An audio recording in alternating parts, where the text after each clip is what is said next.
Assalamualaikum warahmatullahi wabarakatuh. Perkenalkan, nama saya Najmi Nuraira. NIM saya 119210047. Saya jurusan dari PIAU, Fakultas Tarbiyah dan Kebudayaan. Di sini saya akan menceritakan sebuah kisah tentang terbakarnya Nabi Ibrahim. Dikisahkan 4000 tahun silam di Asia Barat berdirinya sebuah kerajaan. Kerajaan itu tempatnya di negara Babilonia, yang mana negara tersebut terletak di antara dua sungai, yaitu Sungai Tigris dan Sungai Efrat, yang sangat kaya akan pertanian, membuat orang-orang di sana akan kaya raya. Rajanya pun kaya raya, yaitu Raja Namrud. Akan tetapi keyakinan mereka kepada Allah Subhanahu wa Ta'ala, mereka bukan meyakini Allah Subhanahu wa Ta'ala, melainkan mereka meyakini Tuhan mereka adalah berhala, bintang-bintang. Bahkan raja mereka sendiri pun, Raja Namrud, dianggap sebagai Tuhan. Dikisahkan di seketika malam Raja Namrud bermimpi akan kehancuran kerajaannya, terbakar kerajaannya atau Babilonia terbakar habis-habisan. Nah, ketika itu pun beliau bangun dari tidurnya, lalu beliau membangunkan para nasihat-nasihatnya. Wahai nasihatku, saya bermimpi akan di mana suatu ketika kerajaan saya ini terbakar habis oleh api, dan di mana kerajaan pun hancur lebur. Pada waktu itu juga ada satu penasihat berkata, mungkinkah ada satu laki-laki yang akan menghancurkan atau membawa agama baru? Ketika itu pun Raja Namrud memerintahkan kepada seluruh prajuritnya atau mengumumkan pada seluruh penasihatnya akan dibunuh, setiap bayi akan dibunuh pada waktu itu, pada tahun itu, waktu itu juga. Nah, ketika itu prajurit dikerahkan kepada negara Babilonia. Prajurit ke setiap rumah, dia melihat ada ibu-ibu yang baru melahirkan. Beliau langsung melihat bayi laki-laki atau bayi perempuan. Pas dilihat bayi laki-laki, ternyata bayi laki-laki, langsung dibunuh seketika juga. Pada tahun itu pun, pada hari itu pun, beliau seketika semua anak laki-laki yang terlahir pada waktu itu dibunuh. Pada waktu itu juga ada seorang penasehat, yang dimana penasehat itu adalah penasehat terdekat Raja Namrud, yaitu Azar. Seketika itu pun istrinya baru mengandung tua, bukan baru mengandung, tapi mau melahirkan. Tetapi Azar meminta kepada istrinya, wahai istriku, pergilah kamu ke hutan dan tinggallah kamu di gua. Nah, singkat cerita, Nabi Ibrahim pun mulai besar atau dewasa. Beliau bertanya-tanya kepada ibunya, bertanya-tanya dalam hatinya, dan bertanya kepada ibunya, wahai ibuku, siapakah Tuhanku? Ibunya menjawab, Tuhanmu adalah ibu, kata ibunya. Tetapi beliau sangat tidak puas dengan jawaban ibunya. Beliau bertanya lagi, wahai ibu, siapakah Tuhan ibu? Ibunya menjawab, Tuhan ibu adalah ayahmu, yaitu Azar. Nah, dari situ pun Nabi Ibrahim bertanya sekali lagi, wahai ibu, siapakah Tuhan ayahku? Ibunya menjawab, Tuhanmu adalah Raja Namrud. Beliau dengan jawaban dari ibunya, beliau pun tidak semena-mena, karena beliau adalah orang yang cerdas. Beliau terus bertanya-tanya, siapakah Tuhanku? Hingga seketika malam beliau bangun dari tidurnya, terus beliau keluar dari gua, dan beliau melihat ada sebuah bulan purnama yang begitu indah. Beliau menanyakan, mungkinkah ini Tuhanku? Nah, beliau meyakinkan dalam hatinya bahwa bulan ini adalah Tuhan. Tetapi seketika pagi, dia bangun dari paginya, melihat bulannya sudah tidak ada. Ternyata pada ketika itu pula beliau berkata, aku tidak suka Tuhan yang menghilang. Nah, pada suatu ketika pun beliau melihat matahari yang begitu terang benderang menerangi seluruh alam semesta ini. Beliau meyakini, mungkinkah ini Tuhanku? Seketika dan pada waktu sore pun telah tiba, matahari pun terbenam. Beliau berkata ke dalam hatinya, aku tidak suka Tuhan yang hilang lagi. Ketika itu beliau merenungkan berhari-hari, berbulan-bulan beliau merenungkan akan tidak adanya Tuhan. Beliau merenungkan melihat alam semesta, melihat bumi, langit, melihat hutan. Ketika itu pun beliau mengatakan dalam dirinya, mungkinkah Tuhanku yang menciptakan langit dan beliau berumur 40 tahun.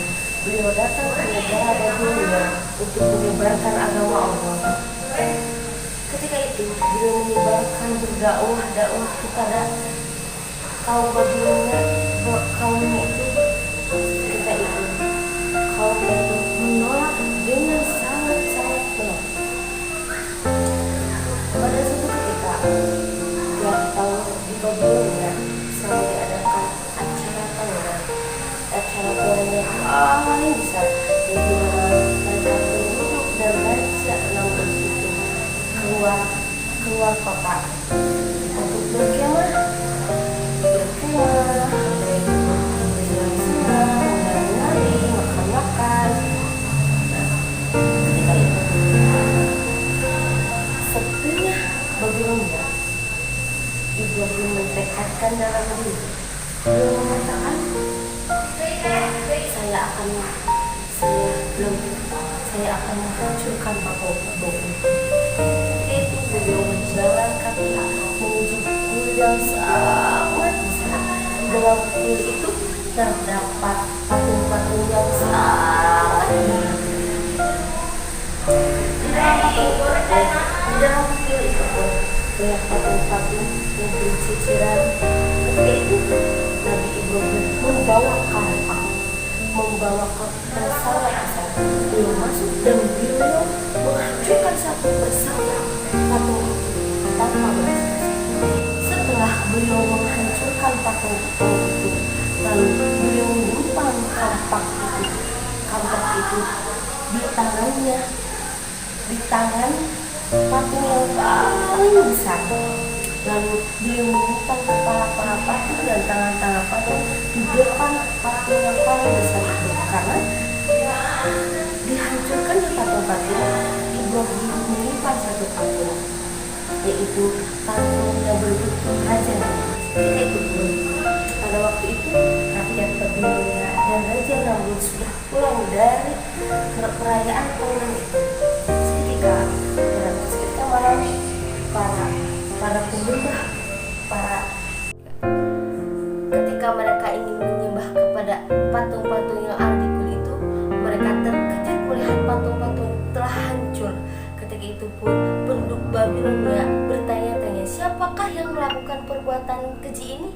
Terus ada salah satu orang yang menyebutkan itu adalah perbuatan Ibrahim.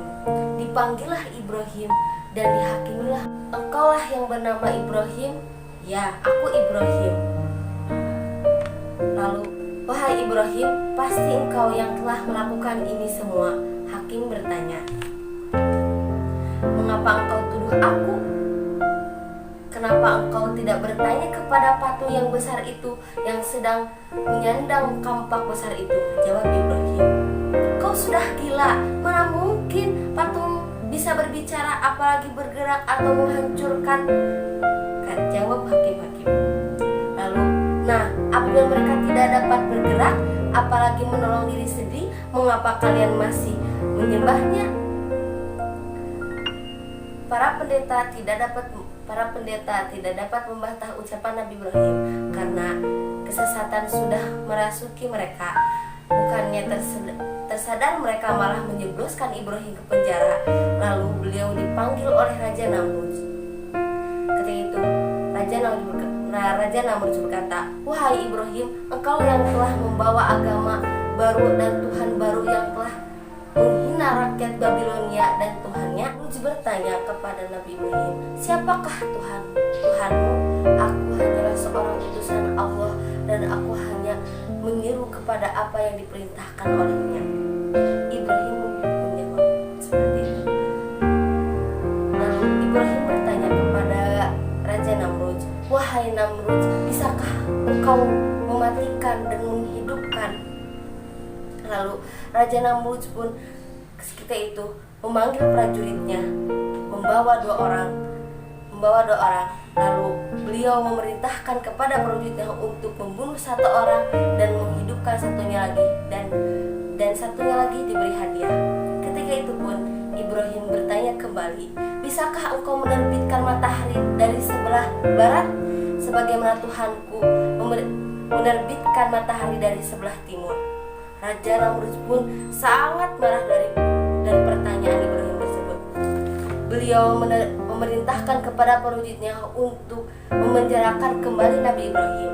Dan ketika itu pun ketika malam pun datang, raja dan para hakim dan para pendeta berdiskusi untuk menghukum Nabi Ibrahim. Di antara para penasihat berkata, "Ya udah, Nabi Ibrahim dicincang saja biar dia merasakan bagaimana sakitnya." Ada juga, "Ya sudah, digantung terus dibunuh aja." Kata Namrud, "Itu sudah biasa." Ketika itu Raja Namrud berpikir. Raja Namrud berkata, "Bakarlah Ibrahim agar merasakan bagaimana panasnya dan letukan kulitnya itu." Keesokan harinya Raja Namrud memerintahkan kepada rakyat dan prajuritnya untuk mengumpulkan kayu-kayu di lapangan. Setelah kayu berkumpul dan kayu itu menjadi gunung seperti gunung, dan beliau pun dan ketika itu pula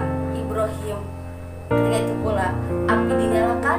Lalu api sudah membara. Seketika itu pula Nabi Ibrahim dilemparkan dari menara yang tinggi. Lalu beliau berpasrah diri kepada Allah sambil mengucapkan, "Hasbunallah wa ni'mal wakil, ni'mal maula wa ni'mal nasir." Cukuplah Allah sebagai penolong. Setelah Nabi Ibrahim masuk ke api, penduduk Babilonia bersorak-ria dan mengadakan pesta. 3 hari 3 malam pun berlalu. Padamlah api. Seketika itu penduduk Babilonia kaget dengan keadaan Nabi Ibrahim masih utuh, tidak ada cacat sedikit pun. Seketika itu ada penduduk yang meyakini bahwa Tuhan Nabi Ibrahimlah yang benar. Mungkin dicukupkan dari cerita dari saya. Mohon maaf bila ada kata-kata yang salah. Billahi taufiq wal hidayah. Wassalamualaikum warahmatullahi wabarakatuh.